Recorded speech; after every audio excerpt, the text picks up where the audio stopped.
I understand that the dog was a St. Bernard. He's giving up his liquor license for Lent.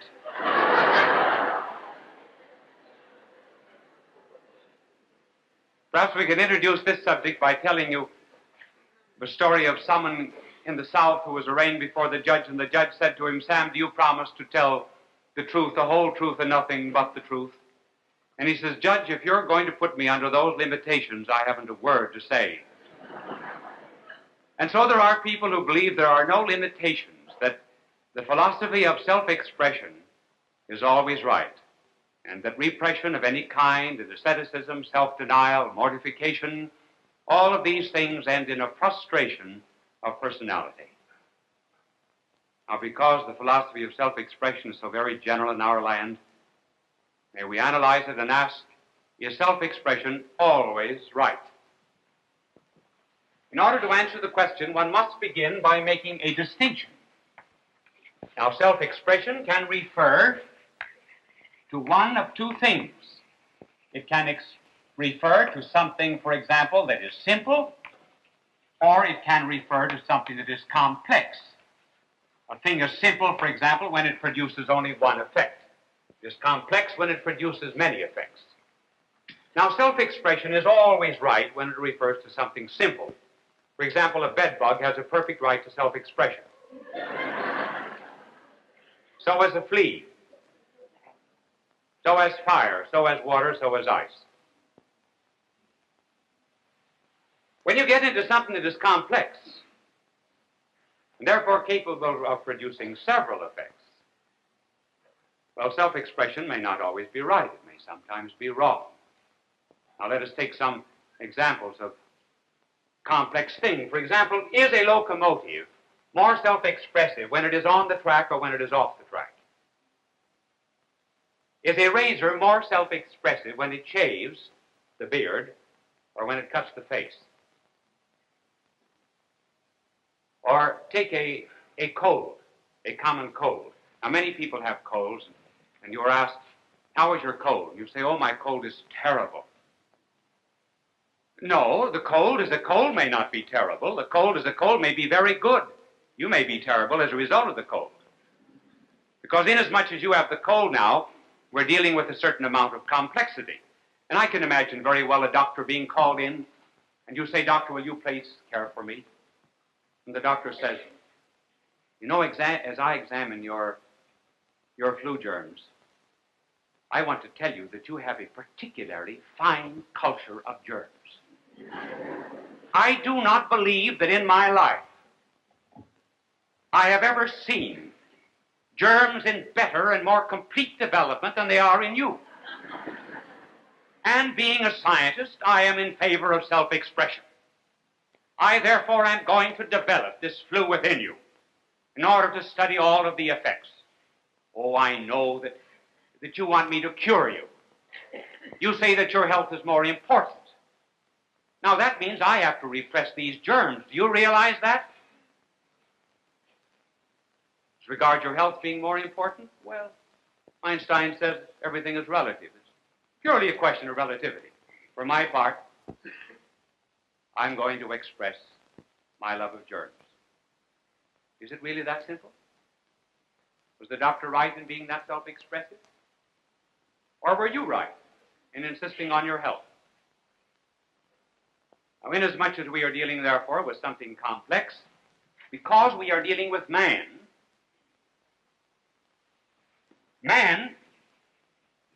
complexity derives from the fact that he's composed of a body and a soul.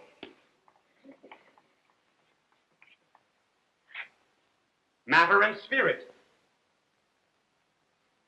And the two do not always get along together. They may sometimes get along together like many a husband and a wife in a home. Not so well. And if you concentrate all the time on the body, well, the soul may suffer. If you concentrate all the time on the soul, the body itself may suffer. For example, have you ever in your life known an athlete, a great athlete, who was also a specialist in mathematical calculus? Have you ever known, for example, a man who became an expert in Hittite civilization? whoever won the American Open Golf Championship. I heard of a college, incidentally, that next year was going to have 3 football teams. One for offense, the other for defense, and the third to attend classes.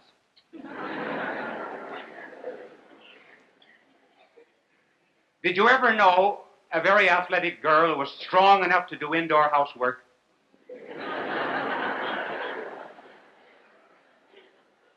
Benjamin Franklin said he knew a man who developed his mind so very much that he knew the name of a horse in 9 languages, but he bought a cow to ride. It's impossible for us to concentrate on one without the other suffering to some extent. It has been said, you know, that if a priest plays golf under 80, a score of 80, there's something wrong with his priesthood. If he plays above 80, there's something wrong with his golf. Now, inasmuch as we are very complex, we are to some extent like a man on a teeter-totter. Long time since I've drawn a man for you, and I've not improved one bit in 4 years. Not a particle.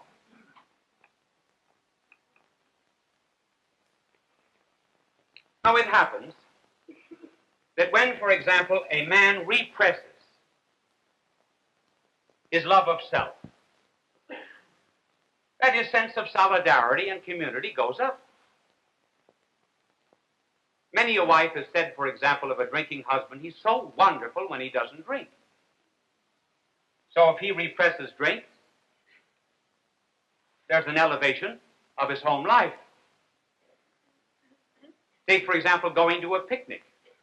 If you repress the ants, you've got a good picnic. Who was it that said, denied that ants were the busiest creatures in the world and the hardest workers? He said they weren't hard workers at all because he always saw them at picnics. If we repress, therefore, the flesh, it follows that the spirit is going to be elevated. I believe, for example, that every single person in the world has actually got just so much energy. Now, not everybody has the same amount of energy. Some have tremendous powers. And if these powers go in the direction of evil, they're going to do a great deal of harm in the world. If they go in the direction of good, they will be benefactions to humanity. Now, let us take, for example, a person who has, say, not very much energy, say 10 ergs of energy. There's 10 ergs of energy. And he goes in the direction of virtue. Well, suppose he turned around and went in the direction of vice. How vicious would he be? The chances are he'd be just about that vicious. I'll take a person who has much more energy. That particular person goes in the direction of virtue, produces a great quantity of it. That person went in the direction of vice, he would indeed be very vicious. There, I believe, is the great difference between Lenin and St. Francis. I mean Lenin, who introduced communism into Russia. If Lenin had gone in the direction of virtue, instead of hate, violence, and revolution, he would have been a St. Francis of Assisi. And if a St. Francis of Assisi had gone the same direction of Lenin, he would have been a Lenin.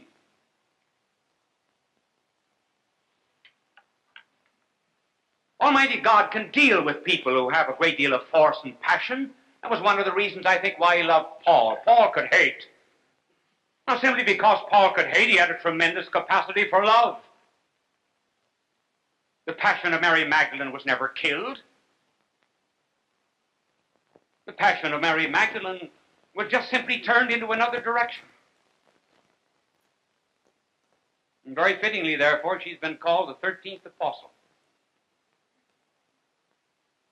The 13th apostle simply because she has done so very much good by turning all of this energy around. The little flower, now the little flower is not LaGuardia.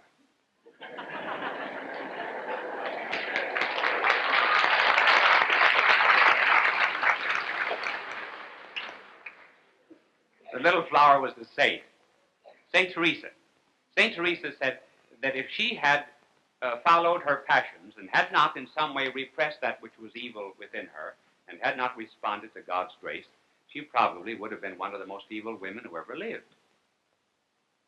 That's easy enough to understand. In other words, you never have a self-expression of something without a repression of something else. You never have a repression without a self-expression. That's why it's ridiculous to say of complex beings that self-expression is always right. If you put heat into a room, you repress the cold. Elevate yourself in the direction of goodness, you must depress vice. There must be some kind of asceticism and mortification and self-discipline.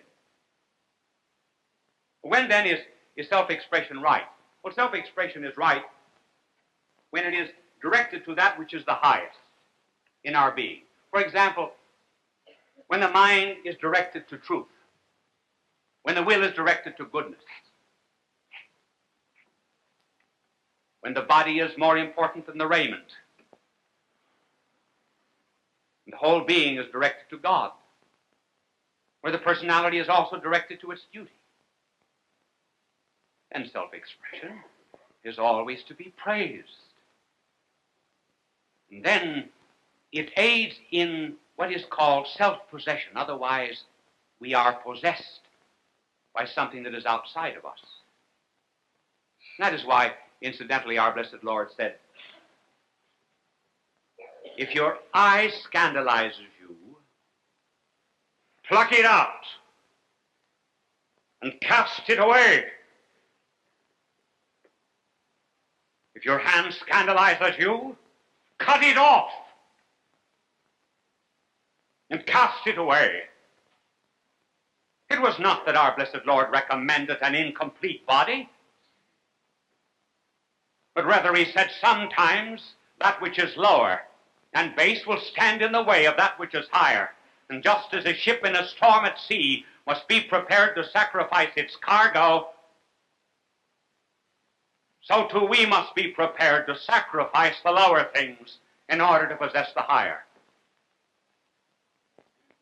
That is why all of our games are made of obstacles. Do you not think it would be far much easier, for example, for a pole vaulter to run under the pole instead of going over it on a pole?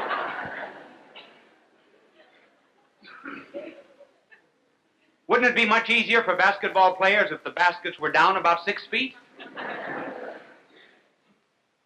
Take, for example, golf. There's rough, and then the sand traps. The sand traps. I remember some years ago, I was in the Sahara Desert, great expanse of sand, and the guide said to me, he said, do you know what that is? I said, sure, I know what it is. But where's the green?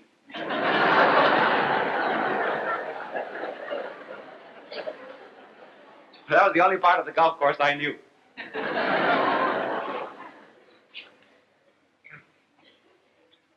All right, now we've been saying that in order to express the best of our personality, we must in some way mortify that which is lower. It may be objective. Then you're opposed to pleasure. Then we are not to have a good time. Then the long face is recommended. Then you pervert life. It may be objected. And you begin to take a pleasure, really a pleasure in giving yourself pain. Is that true? No, those who make that statement, first of all, they do not understand what real asceticism, mortification, and self-discipline are. Remember that our blessed Lord said, when you fast, wear not a long face. anoint your head, wash your face, appear to men not to fast.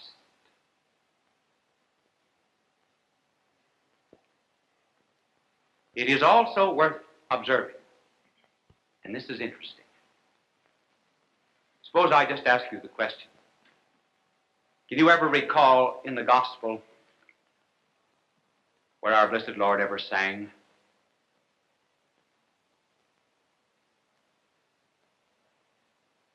now he came on earth primarily to die, to offer himself for the sins of the world.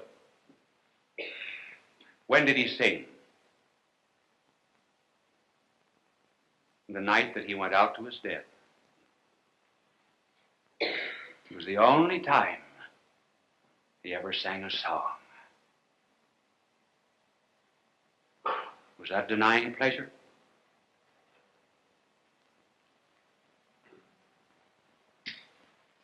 Christian asceticism is not the same as the Oriental asceticism that sits on spikes and walks on fire. Why? Because that type of asceticism considers mortification and pain as an end in itself. It is not an end in itself. And if you make it an end in itself, you are perverting it. God takes no glory in pain as pain. And mortification as mortification. What is the inspiration of it then, if it is not just the seeking of self-restraint for the purposes of self-restraint? Well, the reason for all asceticism and mortification is love. Love. What a man loves is always the measure of his happiness. No man ever made an affirmation of love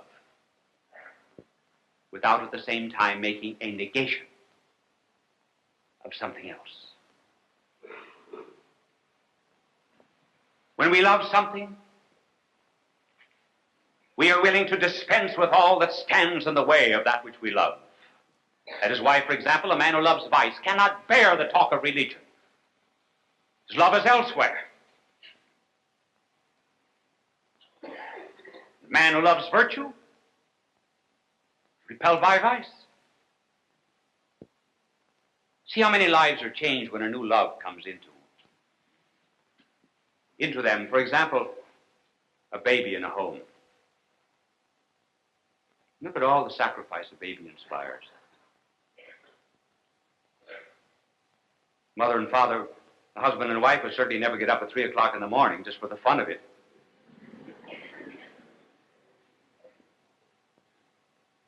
And maybe it was the first time that maybe the husband ever got up at 3 o'clock in the morning for the sake of a bottle, but he gets up.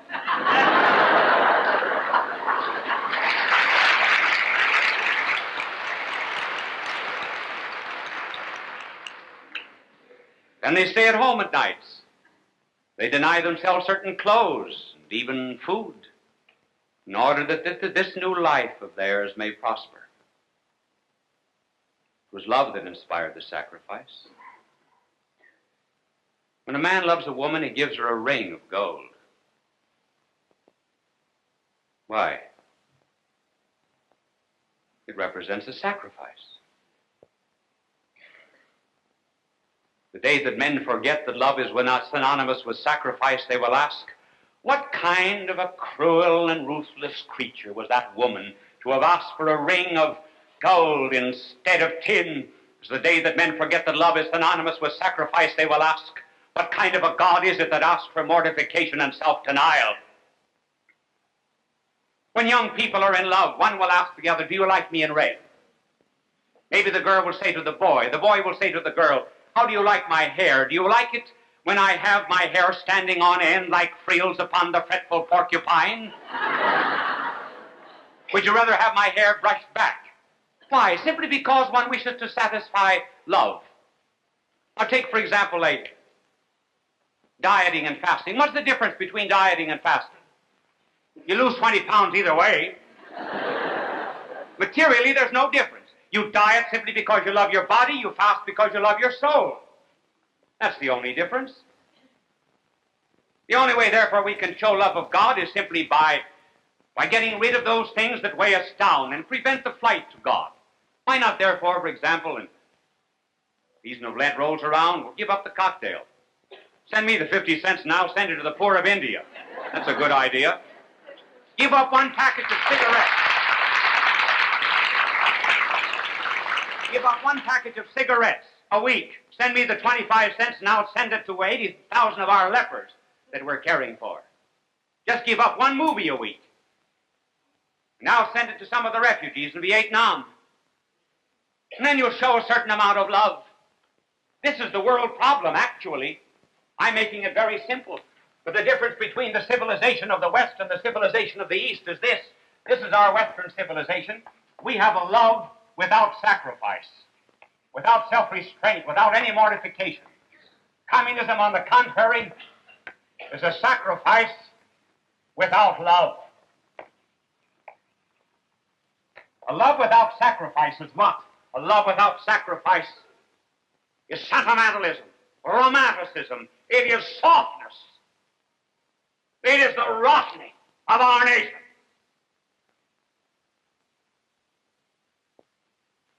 What is a sacrifice without love? It is violence. It is tyranny. It is hate.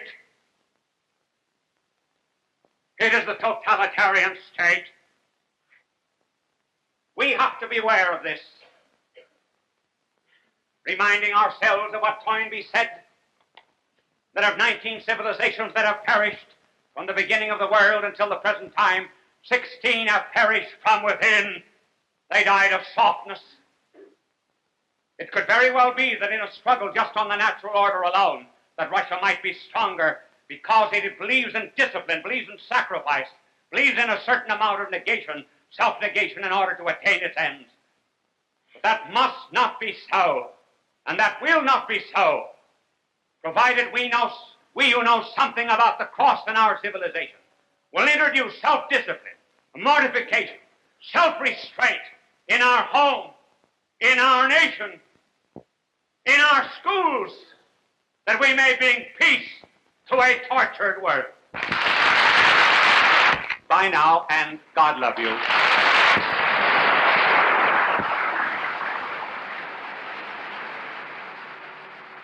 People of all faiths recognize Bishop Fulton.j.sheen as one of the greatest communicators of the 20th century. He was born in El Paso, Illinois, in May of 1896. As a young boy, he knew he wanted to be a priest. He served as an altar boy at St. Mary's Cathedral in Peoria, Illinois. At St. Viator College, his education and debating skills taught him the skills he used throughout his life. His unique ability at being natural and at ease in front of any audience was noted early in his ministry. He was ordained in 1919 and went on to become one of the best-known and greatly loved priests in church history. He wrote 96 books and hundreds of articles and columns. He broadcast numerous radio and TV programs. People from all faiths watched him on television because he spoke to every man. They always waited with joy for his goodbye, his blessing, God love you. It continues to give us joy and memory.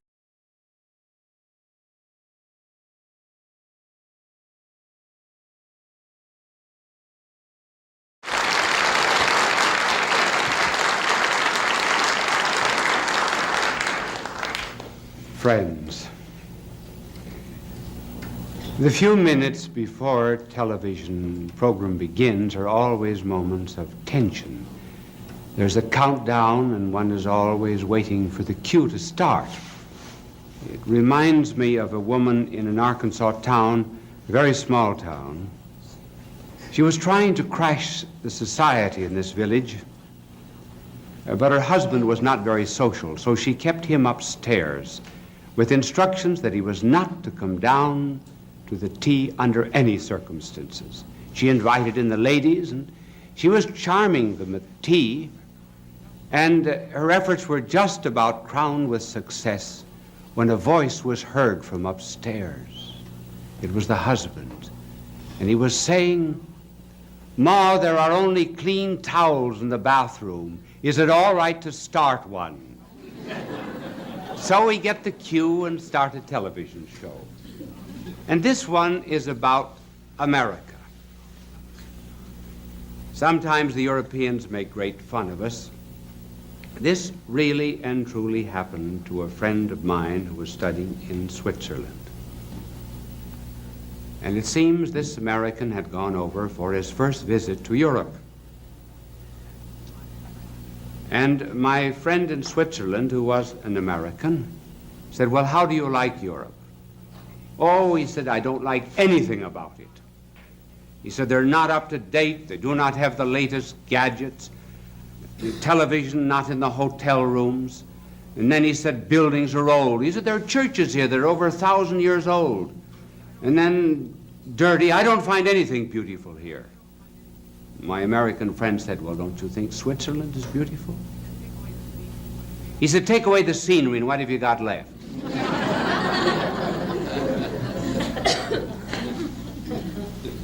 There are so many things that we take for granted now that could not be taken for granted some years ago. For example, our next meal. When the pioneers had to go out to shoot it. Water. But now we take everything for granted. Light, heat, transportation, television, trains and planes. We take our friends for granted. Take people for granted. And we take America for granted. And there is going on at the present time a decline in patriotism. And in order to revive it, let me tell you some of the glories of America. I'm going to mention three. The first is the origin of our rights and liberties. Secondly, the great value that we put upon the human person. And then thirdly, what America's done for the world. First of all, the source of our rights and liberties. Where, for example, do I get the right of free speech here? Whence comes freedom of press, freedom of conscience, freedom of religion? There's an audience here in this studio. They are an assembly. Whence comes the right of assembly? Don't you think that our founding fathers had to ask themselves these questions? Well, where do our rights come from? And liberties as well. From the state? If the state gave our rights, the state could take them away. Does the federal government give us our rights and liberties? If the federal government gave us our rights and liberties, the federal government could take them away. On March the 15th, we feel it takes almost everything else away and might take away our rights and liberties. Our founding fathers had to ask themselves these questions, and they searched about for some basis and some ground of our liberties. And they looked to one theory that was being held in Europe at the time. Namely, that rights and liberties come from Parliament. Founding fathers rejected that. Then they considered another theory. That they come from the will of the majority. And rightly, they refused to accept that view. They wanted a country in which rights and liberties did not come from the will of the majority in an election. They wanted a country in which the majority would be the custodian of minority rights. And they finally found the source of rights and liberties, and they set it down in the second paragraph of our Declaration of Independence. It is a self-evident principle that the Creator the Creator, has endowed man with certain unalienable rights, among which are the right to life, liberty, and the pursuit of happiness. In other words, our rights come from God. And therefore no one can take them away. That's very different from any theory that might exist in a totalitarian system. This is why we call now all of our rights and liberties inalienable. The Constitution puts it unalienable, but the meaning is the same. Now, if our rights came from a party, then the party could destroy them. And so we have in our Constitution, Article 9. And Article 9 of the Constitution states, when the Constitution grants rights and liberties to the citizens, it must never be assumed that the people have no other rights than those granted to them by the Constitution.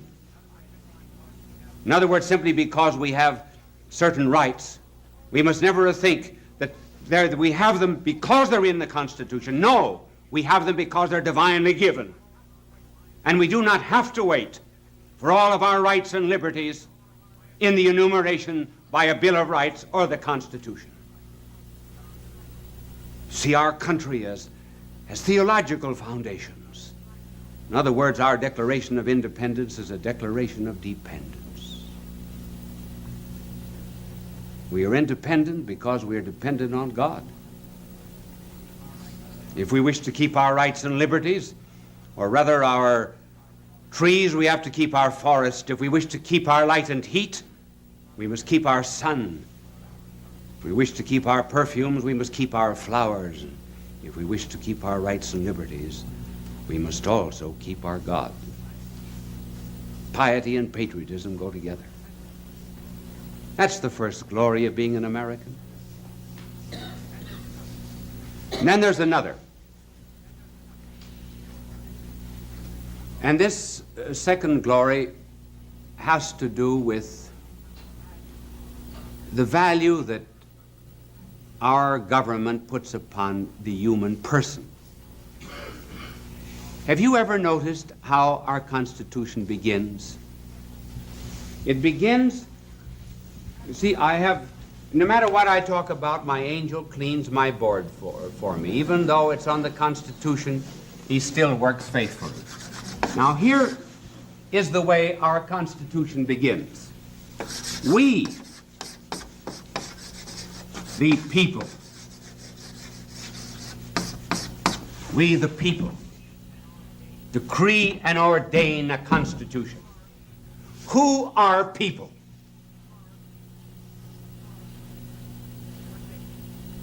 What makes people? Persons make people. What is a person? Person is someone who answers the question, who is it? A person is one who has rights and liberties, even though he is not useful, like a baby or a sick person. But above all, a person is one who cannot be replaced, like your mother, father, wife, husband, so forth.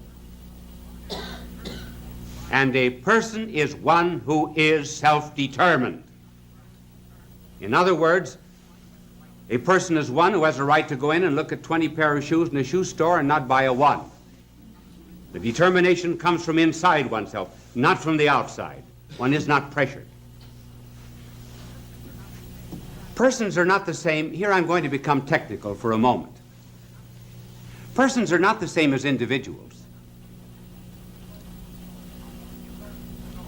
When you go to the store to buy oranges, you say, well, I don't like that orange. Put in another.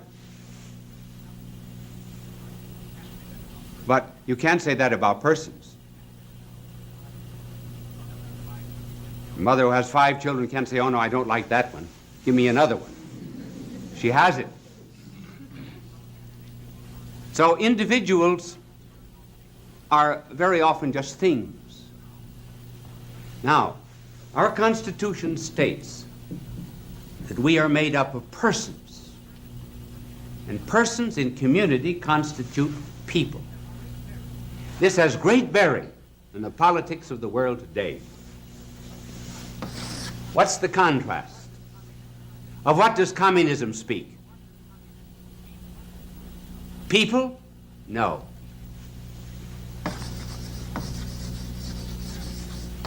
Masses. Who are masses? They're persons who began to be individuals, who lost all sense of responsibility, and then began to be amalgamated into a mass, and all the direction of the masses comes from outside of the persons. They are not self-determining. It's the party that determines. It's the dictator that determines. We are not masses. We are people. One can beware of anyone who speaks. Therefore, the American nation is being made up of masses. Karl Marx, who founded communism, said, the individual has no value, the person has no value, except he is a member of the Communist Party. If he's not a member of the party, he has no value. We say he has value independent of any party. I remember some years ago, Haywood Broun, the great journalist, told me of a friend of his who was a cartoonist for the Daily Worker, which was the communist daily in New York City. And this cartoonist had developed cancer and was unable to work. And he was living in great poverty. And Broun, who had a profound love of humanity, went to the Communist Party of New York and asked them if they please wouldn't do something for this man who had dedicated his whole life to them and has used his talents in drawing cartoons for their paper every day. And the party said to Broun, he doesn't exist anymore. He no longer has value for the party. Therefore, he's of no importance. We cannot help him. The greatness of America, therefore, is its belief in the value of a man. That's why we're interested in just one citizen who might be taken prisoner in another country. And where does this stem from? It stems from, after all, the Christian tradition. One wonders if really the Christian part of democracy was not grounded and founded on that day when our blessed Lord was unfurled like a wounded eagle on the cross, and he turned to a thief on the side of him and addressed him in the second person singular, saying, "This day thou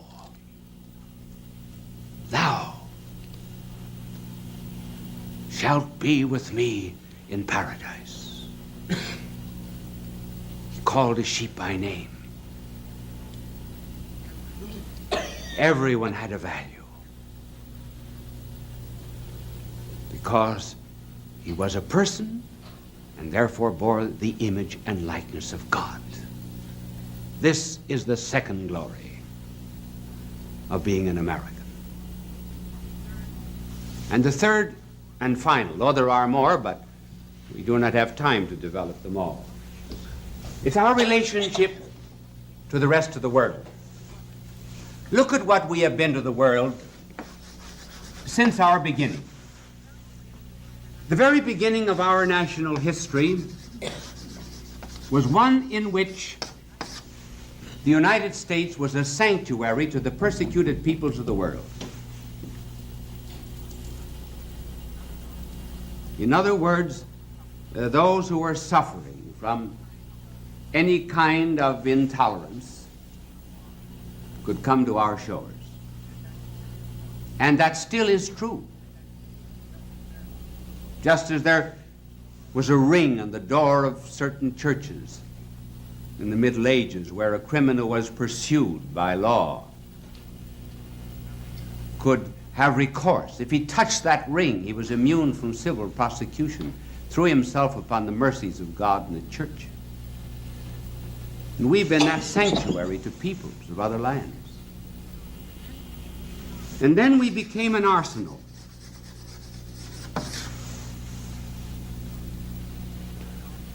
We were an arsenal in 2 world wars. And we did not gain 1 inch of territory. Nor did we ask for it. Very few instances will you find in history in which a nation took hold of the enemy immediately after the war and lifted it up. Who became the strong nations after the war? The defeated ones.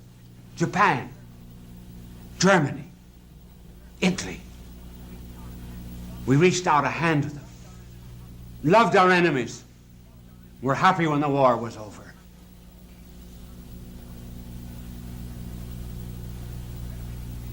And then we became, and this is what we are at the present moment, we are a pantry.